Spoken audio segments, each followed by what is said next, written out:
Oi pessoal, eu sou Alessandro e o seguinte, as histórias em quadrinhos podem ser um instrumento pedagógico muito poderoso. Na verdade já o são. Muitos professores utilizam histórias em quadrinhos em projetos nas escolas e mais professores ainda desejam utilizar. Foi pensando nesse cenário que eu elaborei o roteiro para esse vídeo aqui. A ideia nesse vídeo é comentar algumas estratégias, algumas posturas que eu julgo equivocadas no uso didático, no uso pedagógico dos quadrinhos. O meu horizonte nesse vídeo é o ensino médio, né? Eu dou aula para o ensino médio, e também o ensino fundamental 2, né? Para o ensino fundamental 1 e para a educação infantil, eu reconheço que eu não tenho experiência alguma, e aí, claro, que a coisa pode operar de uma maneira diferente. Mas aqui, então, meu horizonte é o ensino fundamental 2 e o ensino médio. Vamos lá, né? Vamos então falar sobre o que eu julgo equívocos no uso do quadrinho, coisas a não serem feitas, como não fazer, né? Vamos lá, né? Primeira coisa que eu acho que não deve ser feita, né? Não devemos julgar os quadrinhos como coisas exclusivas de crianças, né? Quando vamos preparar algo assim, um projeto usando quadrinhos, a gente não deve pensar o quadrinho como algo exclusivo para crianças. Bom, eu sei que isso para quem lê quadrinhos é algo óbvio, né? Quadrinhos são uma forma de linguagem, tal como qualquer forma de linguagem, podem ter múltiplos usos, podem contar múltiplas histórias. Histórias para crianças, histórias para adultos, histórias complexas, histórias simples. Eu sei que isso é algo, assim, como eu disse, para o leitor de quadrinho óbvio, mas ainda é um preconceito entranhado, assim, né? E pensar nos quadrinhos apenas como algo infantil significa tornar-se cego para as possibilidades que os quadrinhos trazem, por exemplo, para o ensino fundamental 2 e para o ensino médio, quando a gente está trabalhando com adolescentes, né? Ou assim, até pior, né? Não só às vezes estamos cegos para as possibilidades que os quadrinhos trazem, como ao tentar utilizá-los nessas idades, pensando os quadrinhos como algo infantil, a gente acaba infantilizando alunos que são mais velhos, né? E aí o tiro sai pela culatra. Na verdade, aquilo não funciona, não tem ganho.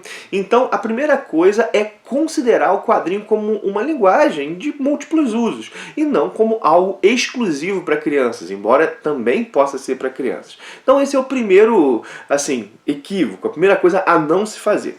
Outra coisa a não se fazer, né, é não julgar que os quadrinhos são mais fáceis do que outras linguagens. E esse é um equívoco comum. Inclusive, às vezes isso é alimentado por algumas coisas que a gente diz, né? A gente fala assim, isso está muito difícil, quer que eu desenhe? Olha só, né? A gente tem esse ditado, né? Quadrinhos não são mais fáceis, assim. Esse é um equívoco bem comum e não são, assim, né? Porque quando nós pensamos que os quadrinhos são mais fáceis do que outras linguagens, o que a gente pensa, né? Que meramente por estar em quadrinho aquilo facilita, né? Na verdade, há uma ilusão de que o quadrinho é por definição lúdico. Não é. Nem todo quadrinho. Não é porque algo está em quadrinho, por exemplo. Você pega, assim, o conteúdo de história, o coloca em quadrinho, ele se tornou lúdico. Isso é falso. E não é porque pegou o conteúdo de história e colocou em quadrinhos, ele se tornou fácil. Isso também é falso, né? Na verdade, a linguagem dos quadrinhos é uma linguagem bem sofisticada. Ela opera em duas dimensões aí que estão conjugadas, que são as imagens e também as palavras. Então é bem sofisticada. Inclusive, eu já ouvi pessoas de diversas procedências, pelo menos umas 3, 4 pessoas eu já ouvi isso, dizendo que tem dificuldade de ler e entender quadrinhos. É claro que há muitos quadrinhos que são de leitura fácil, né? Mas isso não é algo que vai ser sempre assim. E estar atento à linguagem, às complexidades, às possibilidades dessa linguagem pode ser algo muito útil, inclusive pode fazer parte do projeto e tornar a coisa mais legal. Vamos lá, terceiro não, né? Nós não devemos tratar os quadrinhos como uma versão pobre de outras coisas. Isso ocorre muito no âmbito da literatura, com as adaptações de quadrinhos, de obras literárias para quadrinhos, né? Assim, como é que é comum ouvir frases desse tipo? Já que o aluno não vai ler mesmo o livro, a gente bota o quadrinho. Porque quem sabe ao ler o quadrinho, que é mais fácil, é mais pobre, ele não se interessa pelo livro que é melhor. Olha só, né? Aqui tem alguns problemas, porque isso diminui os quadrinhos como forma de arte, o quadrinho é visto como algo pior, como algo menor, mas isso também diminui o aluno, né? Parece que o aluno vai se interessar pelo livro mesmo. Reparem, né? Assim, há formas de utilizar essas adaptações. Adaptações literárias, elas são úteis, assim, né? Elas são úteis. A primeira coisa que a gente tem que pensar é que há adaptações literárias não, perdão, adaptações de literatura para quadrinhos. Há adaptações que são ruins mesmo, né? Adaptações que são rasas, que são quase resumos ilustrados. O uso dessas adaptações é péssimo, né? Assim, serão horríveis para os alunos que provavelmente não vão se interessar nem pelo quadrinho nem pelo livro, que era a intenção, né? Então aqui é uma importância na escolha do material e no conhecimento do professor daquele material que ele está escolhendo, né? E aí tem muito uso legal dessas adaptações, por exemplo, a comparação das duas versões, a versão do quadrinho e a versão em livro, sei lá, a gente pensar o que a mudança da linguagem faz, a gente utilizar as paródias literárias, a Disney tem várias, enfim, há vários caminhos assim, né? Vários caminhos, né? Nesse sentido, minha gente, o quadrinho, ele pode sim despertar o interesse para o livro, né? A pessoa pode partir do quadrinho e ir para o livro que aquele quadrinho adapta, mas isso tem que ser, deve ser feito, ao meu ver, de uma maneira que se reconheça o valor artístico daquele quadrinho, como a gente reconhece o valor artístico de uma obra de cinema, por exemplo, né? Então, esse terceiro, foi o terceiro não, né? Essa coisa de não considerar o quadrinho uma versão pobre de outra coisa. O quarto é não forçar a barra. Galera, isso aqui também é comum. O que é isso? A gente pega, tem um assunto para dar aula, sei lá, Revolução Francesa. E aí a gente pega um herói que usa uma expressão, sei lá, igualdade, liberdade, fraternidade, e a gente trata aquele quadrinho como se fosse pela Revolução Francesa. E meio que dá uma forçada no texto para dizer que está usando aquilo como recurso, minha gente. Tem que tomar cuidado com isso, né? Porque ao fazer isso a gente está fazendo um desserviço ao educar os alunos para uma leitura rasa das coisas. Assim, é claro que o quadrinho não era sobre aquilo. Fez uma referência, essa referência pode ser trabalhada, inclusive pode-se haver um recorte, né? Trabalhar aquele recorte não há problema, mas tem que tomar cuidado para não forçar a barra, né? Assim, né? A gente tem que aprender a levar o texto que está sendo lido a sério, né? E não usá-lo só como uma desculpa, né? Como algo que está ali para parecer um recurso interessante ou meramente para gastar tempo, né? É levar aquilo, é trabalhar aquilo, né? Bom, quarto não, né? Quarto não aí, o quarto não fazer, né? Vamos pro quinto, né? Não meramente entregar o quadrinho e esperar que ele fale por si mesmo, né? Pensa o seguinte, sei lá, eu vou dar aula sobre Velho Oeste, né? Sobre a conquista do Oeste dos Estados Unidos, então dou um quadrinho de faroeste. Bom, dei minha aula, dei o quadrinho de faroeste, aí eu, bom, beleza, usei um recurso, o aluno não, peraí, né? Será que eu ajudei o aluno a fazer as duas coisas conversarem? Será que ele enxergou o sentido, né? É importante nesse contexto preparar a atividade, né? Preparar a atividade, contextualizar aquele quadrinho, ter objetivos. E quando eu falo isso, minha gente, eu não estou falando que tem que ser algo muito elaborado, não mega elaborado. Pode ter ser, mas pode ser algo simples. Bom, dar aula e antes de entregar o quadrinho para leitura, por exemplo, né, fazer pequenas relações, então propor que o aluno relacione.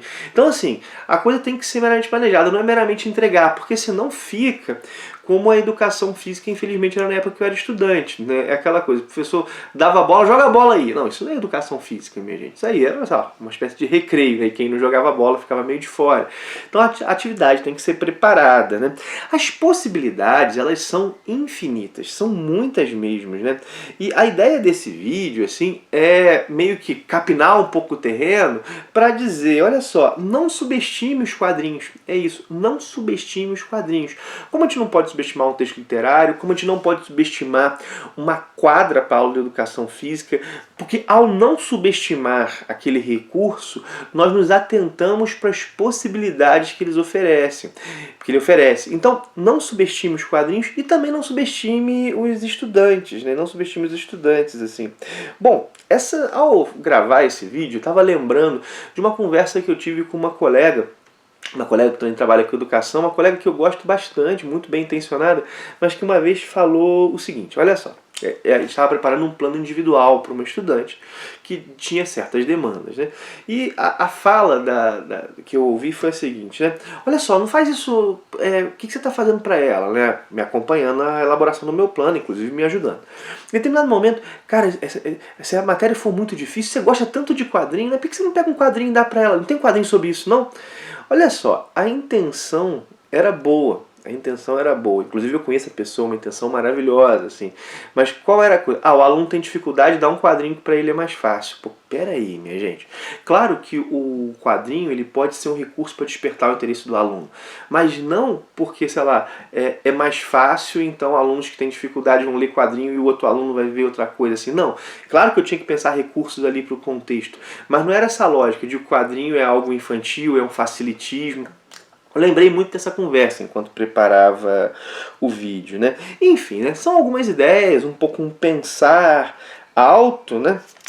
Um pouco um pensar alto, a gente pode pensar mais possibilidades depois, assim, né? A gente pode pensar um pouco mais depois, mas enfim, né? É aquela coisa, né? A ideia era simplesmente apontar o que não fazer, né?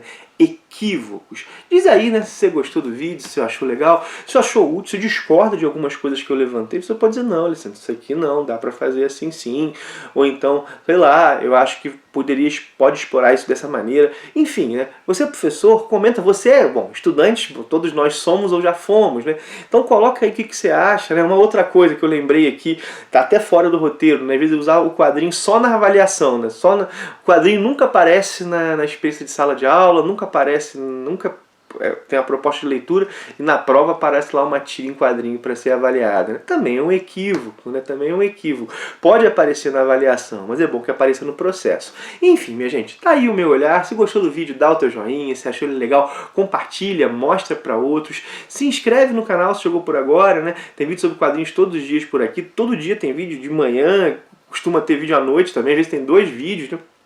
Enfim, né? Quase sempre resenha, mas também vídeos que são esses bate-papos assim. Por último, eu lembro do link da Amazon que está aí na descrição do vídeo, né? E também no primeiro comentário, caso você vai fazer uma compra nessa loja, se você entrar por esse link. É isso que ajuda o canal a se manter e a melhorar. É isso. Vou parar então por aqui, um abração e até o próximo vídeo.